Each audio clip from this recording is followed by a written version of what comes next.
नमस्कार दोस्तों, आप सभी का स्वागत है द ऑलराउंडर स्कॉलर चैनल पे। आज हम बात करेंगे कि बिल्कुल जीरो लेवल से इंग्लिश आप कैसे सीख सकते हैं, है ना। तो चलिए स्टार्ट करते हैं।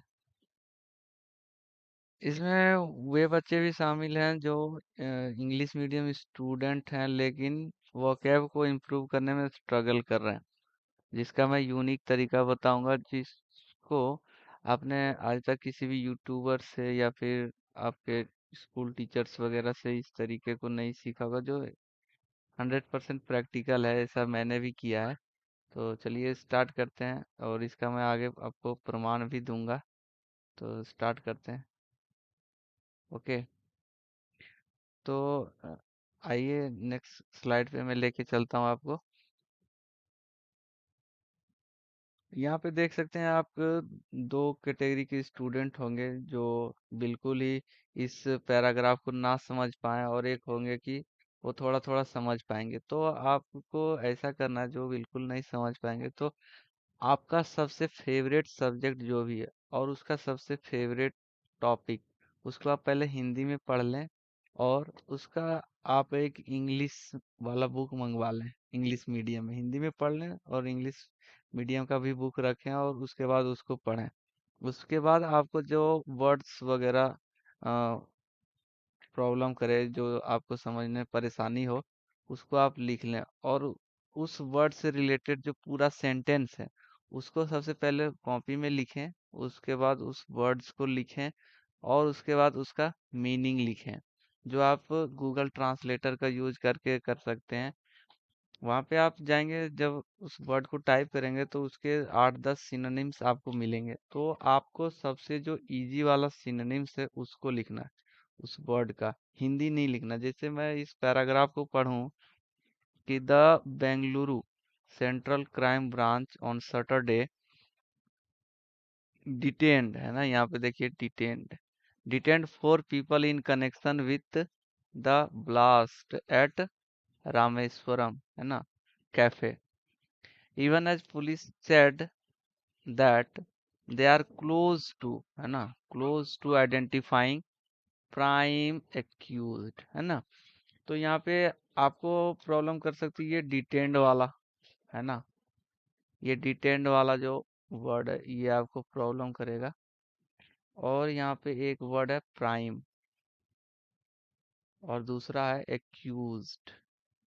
तो आप क्या करेंगे, इस पूरा पैराग्राफ को लिखकर और उसके बाद वर्ड को लिखेंगे डिटेंड, प्राइम और एक्यूज्ड, और ट्रांसलेटर में ट्रांसलेट करेंगे, और हिंदी में नहीं लिखेंगे, इंग्लिश में ही लिखेंगे।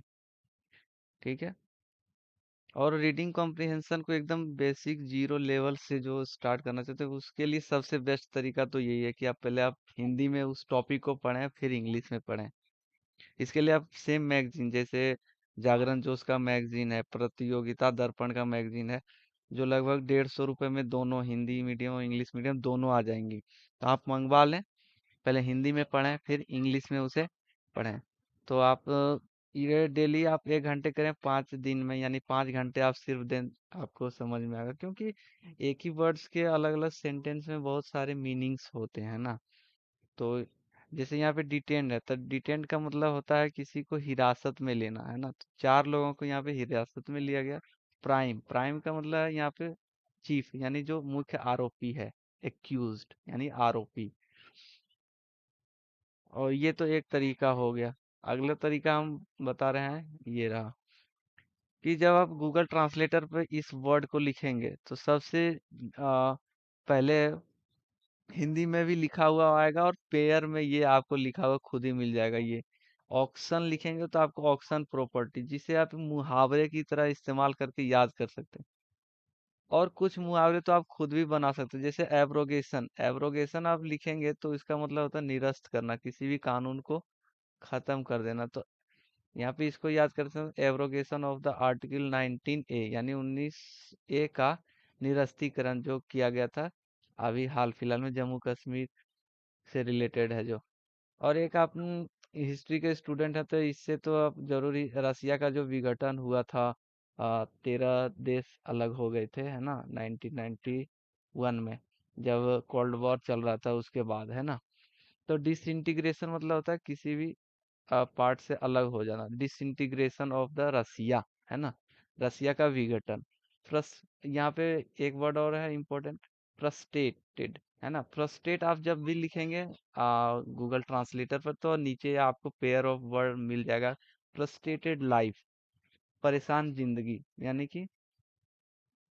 तो इसे भी आप इसको फ्रेज के रूप में यानी कि ईडीएम के रूप में याद रख सकते हैं, मुहावरे की तरह। ऑस्पिशियस जब भी आप करेंगे तो नीचे खुद ही पेयर बना के देते हैं, ऑस्पिशियस ओकेजन मतलब शुभ अवसर, है ना, यहाँ पे शुभ अवसर। तो ये बहुत ही आसान तरीका है, इसमें आपको पूरा सेंटेंस भी नहीं लिखना पड़ेगा, लेकिन सेंटेंस वाला भी और ये दोनों इम्पोर्टेंट है। अगर आप दोनों को अपनाएंगे तो बहुत ही फास्ट तरीके से और कॉम्प्रिहेंशन भी कंप्लीट होगा और वर्ड्स भी। तो जब आप कॉम्प्रिहेंशन करें जब भी, तो जिसका आपको इडियम यानी मुहावरे के रूप में ना बना पाए, जैसे ये है, तो इसे गूगल ट्रांसलेटर ने खुद ही बना के दे दिया आपको मुहावरे के रूप में, जैसे फ्रस्ट्रेटेड लाइफ, है ना। और जिसका नहीं मिला वो सेंटेंस को पूरा लिख के उसके वर्ड को इंग्लिश में ही लिख लें, उसका सिनोनिम आसान वाला, ठीक है। और जैसे एक और एग्जांपल देता हूँ कि इस तरीके के आर्टिकल्स जैसे हमने अभी डिस्कस किया था कि ये, तो इसी तरीके से आप न्यूज़पेपर का आर्टिकल ले लीजिए। जैसे एक एग्जांपल और ले लेते हैं कि the prime minister Narendra Modi inaugurated the Bundelkhand expressway. तो इनॉग्रेटेड जब भी आपके ध्यान में ये वर्ड आएगा तो आपको ये पूरा न्यूज़ याद हो जाएगा। तो ये आपके ध्यान में आएगा कि इनॉग्रेशन तो रिलेटेड है, यानी कि बुंदेलखंड एक्सप्रेसवे, यानी बुंदेलखंड एक्सप्रेसवे का उद्घाटन नरेंद्र मोदी ने किया। तो आपको खुद ही याद आ जाएगा कि इसका इनॉग्रेशन का मतलब क्या होता है, उद्घाटन करना, है ना। तो आप जिस भी वर्ड को लिखना चाहें वो अच्छा रहेगा कि न्यूज़ वगैरह से लें, किसी स्टोरी वाले में से, बुक में से लें, तो ये ज़्यादा जल्दी याद होंगे। नेक्स्ट स्टेप है, ये तो हमने डिस्कस कर लिया है ना। नेक्स्ट स्टेप है क्या, वो है root word vocab. Root word के थ्रू आप जब भी याद करेंगे तो आप सिर्फ सिनोनिम्स और एंटोनिम्स से आइडेंटिफाई कर पाएंगे, लेकिन वो भी कुछ हद तक। अगर एग्जामिनर ने आपके साथ गेम किया कि सारे सिनोनिम्स एंटोनिम्स वगैरह को मैच करते हुए और एक ही रूट वर्ड वाले सिनोनिम्स वगैरह को डाल दिया और आपके साथ गेम कर दिया तो आपको प्रॉब्लम हो जाएगी और आप गलत कर देंगे। तो इसलिए ये भी थोड़ा सा कारगर है कुछ हद तक, ठीक है, इसे भी इस्तेमाल कर सकते हैं। जैसे को का मतलब होता है सहमति या फिर एक तरीके से जुड़ाव, है ना। तो यहाँ पे देख सकते हैं कोऑपरेशन है वर्ड, है ना। कोऑपरेशन का मतलब होता है एक दूसरे के साथ सहयोग करना। कंसेंसस मतलब सबका सर्वसम्मति हिंदी में इसे कह सकते हैं। कॉम्बिनेशन मतलब एक जुड़ाव, है ना, कॉम्बिनेशन। एक मेल रूट वर्ड होता है जिसका मतलब होता है कि बैड, है ना, बैड मैनर। तो यहाँ पे मेल न्यूरिश है, न्यूरिश का मतलब होता है पोषण, यहाँ पे एम एल लग गया मेल, तो यहाँ मेल न्यूरिस्ड हो गया यानी कि कुपोषित, कुपोषण, पोषण ये आप जानते होंगे। मेलाइस, मेलाइस मतलब जो अ, दुर्व्यवहार, है ना। मेलाइस का मतलब होता है बैड मैनर में किसी के साथ बिहेव करना। नेक्स्ट है बेली, बेली का मतलब होता है दुश्मनी। यहाँ पे बेलीजरेंस है, बेलीजरेंस मतलब होता है दुश्मन। बेलिकोज मतलब लड़ाकू, जो दूसरे से हमेशा ही लड़ने के लिए तैयार रहता है, और बेलिकोज। तो इन तरीकों को अपनाकर आप बहुत ही अच्छे से अपने इंग्लिश को स्ट्रॉन्ग कर सकते हैं, जिससे आपका रीडिंग रीडिंग वाले पोर्शन में मैंने आपको बताया कि आप पहले हिंदी में पढ़ लें। जो बिगनर एकदम पूरा बिगनर है वो पहले हिंदी में पढ़ लें उस आर्टिकल को, फिर इंग्लिश में पढ़ें। और जो कुछ हद तक समझ सकते हैं वो पहले इंग्लिश में पढ़ लें, उसके बाद उसको वर्ड को लिखें, उस सेंटेंस को भी लिखें, उसका इंग्लिश मीनिंग लिखते हुए चलें और उसको कंप्लीट करें।